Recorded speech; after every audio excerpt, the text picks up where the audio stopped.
मिल गया जवाब। देख लिया अपनी पत्नी का असली रूप। ये वजह है कि मैं इसे अपने वश में करना चाहती हूँ। सारा दिमाग और इसकी केचुली हमारे नागिस्तान के दरवाजे की चाबी है। अच्छा तुम इच्छाधारी नागिन। ए संतोषी, इसे सितारे में रख दे, हम इसे अपने साथ ले जाएंगे। अगर इसने नागिस्तान का पता बताया तो ठीक, नहीं तो हम इसे खत्म कर देंगे।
इच्छा, इच्छा, इच्छा कहाँ हो तुम? पापा जी,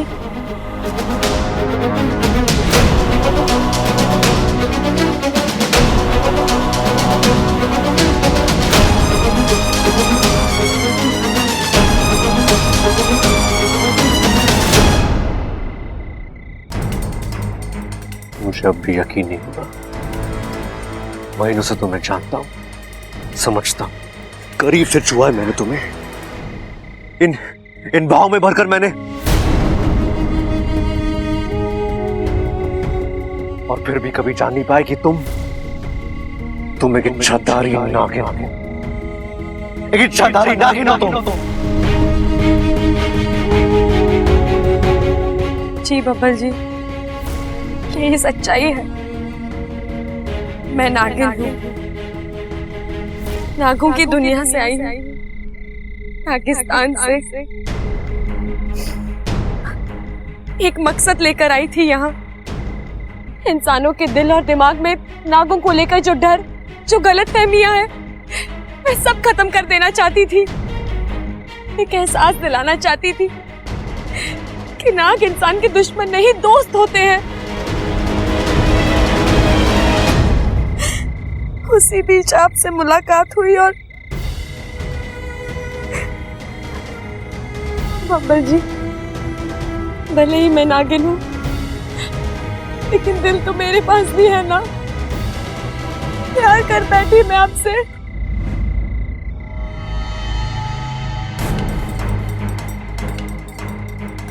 और अपने झूठ को बरकरार रखकर तुमने उस प्यार को हासिल कर दिया है ना। इच्छा जो झूठ की नींव में खड़ा होता है उसे प्यार नहीं कहते, धोखा कहते हैं। इच्छा, मैं समझता था कि झूठ, धोखाधड़ी सिर्फ इंसानों में होते हैं। अरे जानवरों से कोसों दूर होते हैं, लेकिन तुम इंसानों के बीच रहकर इंसानों की रीत सीख ली क्या तुमने? ऐसा नहीं है बब्बल जी, मैंने कई बार आपको मेरी सच्चाई बताई है, लेकिन उस वक्त आपने उसे सच नहीं समझा। फिर झूठ, तुम फिर झूठ बोल रही हो। इच्छा, तुमने कभी ऐसा कुछ कहा ही नहीं। आज तुम्हारी असलियत मेरे सामने आ गई है। तुम एक इच्छाधारी नागिन हो, मैं एक इंसान हूं, और ये जानते हुए भी तुमने। इच्छा, तुम्हें मेरे करीब आना ही नहीं चाहिए था। मुझसे प्यार, मुझसे शादी करनी नहीं चाहिए थी तुम्हें। इच्छा, तुम्हारा ये झूठ सिर्फ मेरी ही नहीं, मेरे पूरे परिवार की दुनिया हिला के रख देगा। उनका अच्छाई पर से विश्वास उठ जाएगा। अच्छा, झूठ की बुनियाद पर जुड़ा गया रिश्ता झूठा होता है, और झूठा रिश्ता सिवाय दर्द और तकलीफ के कुछ नहीं देता। और ऐसे झूठे रिश्ते का खत्म हो जाना ही ठीक है। और वैसे एक इंसान और एक इच्छाधारी नागिन कभी एक साथ नहीं रह सकते। आप मेरी बात तो सुनिए बब्बल जी, मैं जन्म से नागिन नहीं हूँ। एक आम इंसान के घर पे एक आम बच्चे की तरह जन्म लिया था, लेकिन एक हादसा हुआ। एक और झूठ, बस इच्छा, बस एक झूठ को छुपाने के लिए एक और झूठ। ये सिलसिला कभी खत्म नहीं होगा। इच्छा,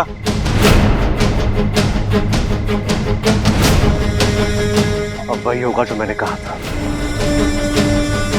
ये रिश्ता आज यही इसी वक्त खत्म।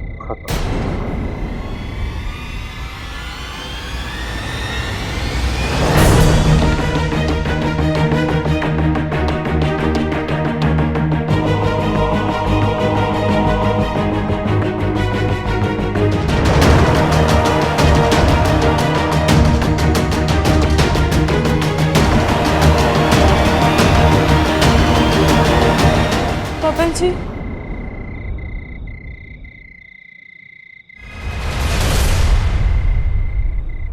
मेरे पिताजी आपके घर पर हैं। क्या मैं उन्हें मिलने एक बार आपके घर आ सकती हूँ?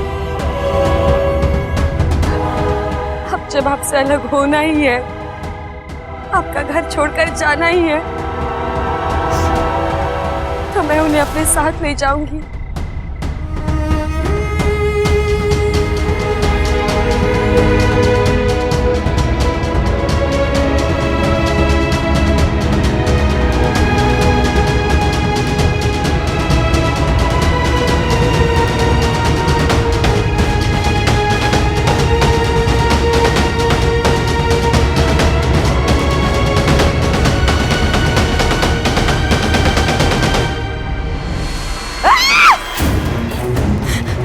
देवी जी, वो बबल और इच्छाधारी नागिन, वो दोनों भाग गए देवी जी। इतना घना जंगल, ऊपर से अंधेरा, फायदा उठाकर भाग गए। हमने बहुत ढूंढा लेकिन उन्हें पकड़ नहीं पाए, है ना? चलो कोई नहीं, भाग कर जाएंगे कहाँ? अपने घर ही जाएंगे ना। उनके घर का पता है हमारे पास, कभी भी जाकर उठाकर ले आएंगे। अब हमें नागिस्तान जाने से कोई नहीं रोक सकता। हम वहां जाएंगे, वहां राज करेंगे, और एक दिन पूरा नागिस्तान हमारा होगा। नागिस्तान हमारा होगा, हमारा होगा, हमारा होगा।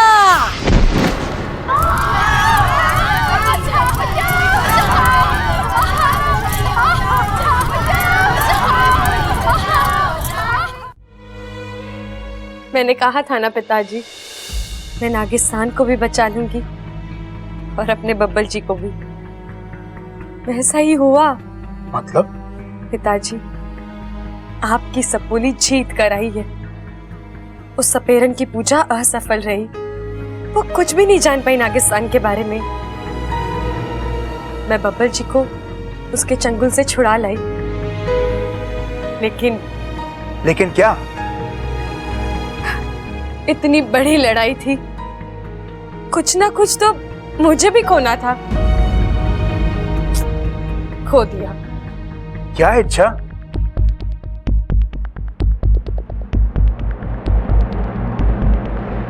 अपना प्यार। मतलब? बब्बल जी को मेरी सच्चाई पता चल गई है और उन्होंने मुझसे अपना रिश्ता तोड़ दिया है। वो एक इच्छाधारी नागिन के साथ कोई संबंध नहीं रखना चाहते। हम दोनों अलग हो रहे हैं। पिताजी, मैं नागिस्तान वापस आ रही हूँ, हमेशा हमेशा के लिए।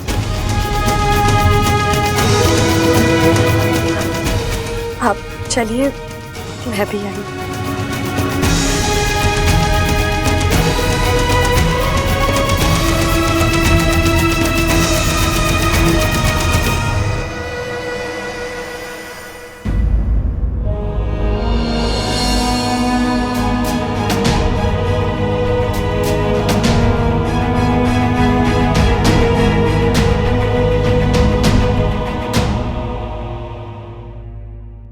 जा रही हूँ मैं बब्बल जी, अब कभी लौटकर नहीं आऊंगी। बस जाने से पहले एक बार घर वालों से मिलना चाहती हूँ। दादी, दीदी, बाजी, पिताजी। नहीं, मैं किसी को चकाऊंगी नहीं। बस एक आखिरी याद समझकर उन्हें दूर से एक नजर देख लूंगी।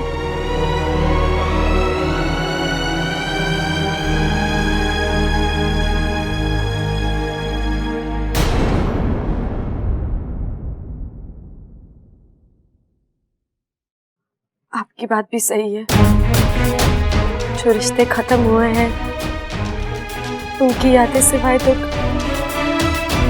और कुछ नहीं देंगी।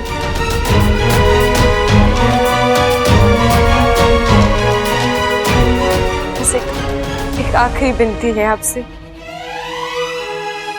घर वालों को कभी मत कहिएगा कि मैं एक इच्छाधारी नागिन हूँ। पता नहीं वो इस बात को बर्दाश्त कर पाएंगे या नहीं। मैं जाते जाते उन्हें दुखी नहीं करना चाहती। अगर कोई मेरे बारे में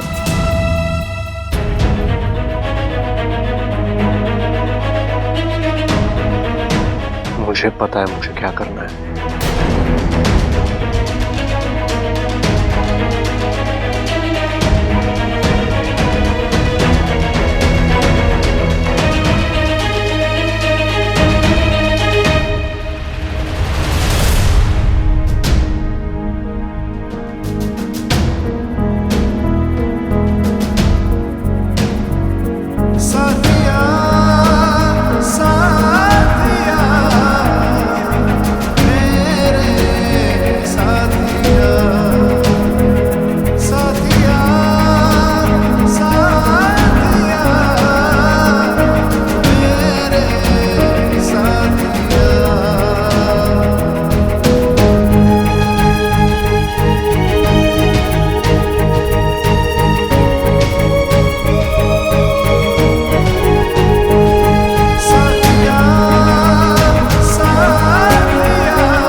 अच्छा, तू यहाँ?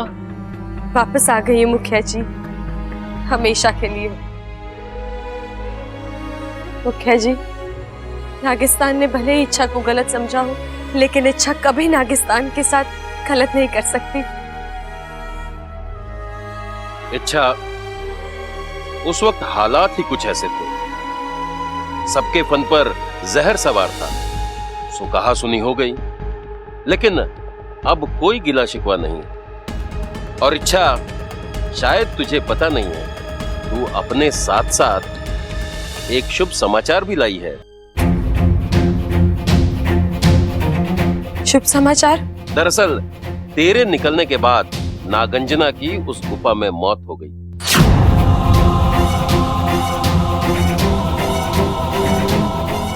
मतलब अब नागिस्तान पर कोई खतरा नहीं है? नहीं, खतरा अभी भी टला नहीं है। लेकिन गुरुजी, अभी अभी तो मुखिया जी ने कहा कि वो सपेरन मर चुकी है। लेकिन बब्बल अभी भी जिंदा है। वो नागिस्तान तो क्या, तुम्हारी, शेषू की, सबकी सच्चाई जान चुका है। और जब तक उसके दिमाग में ये यादें जिंदा हैं, खतरा बना रहेगा।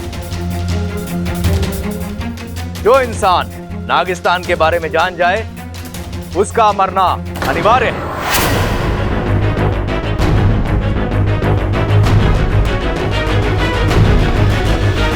नहीं, मैं पहले भी कह चुकी हूं, मैं बब्बल जी को कुछ नहीं होने दूंगी। माना कि वो नागिस्तान की सच्चाई जानते हैं, लेकिन उन्हें इच्छा, नाग स्मृति का विधान कोई नहीं बदल सकता। बब्बल को मरना होगा। नहीं, बब्बल जी मरेंगे या जिंदा रहेंगे, इसका फैसला नाग स्मृति का विधान नहीं, नागोमी देव का विधान करेगा। और वैसे भी अब तो वो सपेरन मर चुकी है। नागिस्तान को बब्बल जी से फिलहाल कोई खतरा नहीं है। आप बस मुझे 12 घंटे दीजिए, मैं इस समस्या को भी हल कर दूंगी। मैं नागोमी देव से प्रार्थना करूंगी, उनसे पूछूंगी कि उनकी मर्जी क्या है। वो बब्बल जी को मौत देना चाहते हैं या जिंदगी।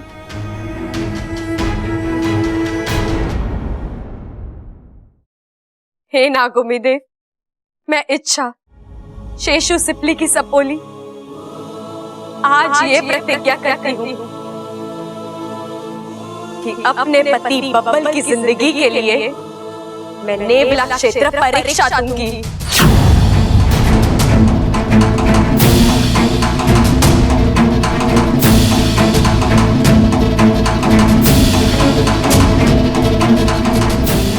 होश में आ इच्छा। नेवला क्षेत्र परीक्षा देने का मतलब समझती है तू? ये नागिस्तान की सबसे कठिन परीक्षा है। तुझे अपने हाथों से नागोमी देव की मूर्ति बनानी होगी और उसे लेकर नेवलों से भरे जंगल से गुजरना होगा। ये मौत का खेल है इच्छा। अगर कामयाब हुई तो जिंदा रहोगी, वरना मारी जाओगी। अगर बब्बल जी को जिंदगी देनी है तो मुझे मौत से खेलना होगा पिताजी। नहीं, मैं तुझे ऐसा नहीं करने दूंगा। अब फैसला हो चुका है, नेवला क्षेत्र परीक्षा होगी। अगर मैं कामयाब हुई तो मैं समझूंगी नागोमी देव ने मुझे आशीर्वाद दिया। वो बब्बल जी को जीवन दान देना चाहते हैं। और अगर मैं नाकामयाब हुई तो नाकामयाबी का मतलब है मौत। मेरी और बब्बल जी की मौत।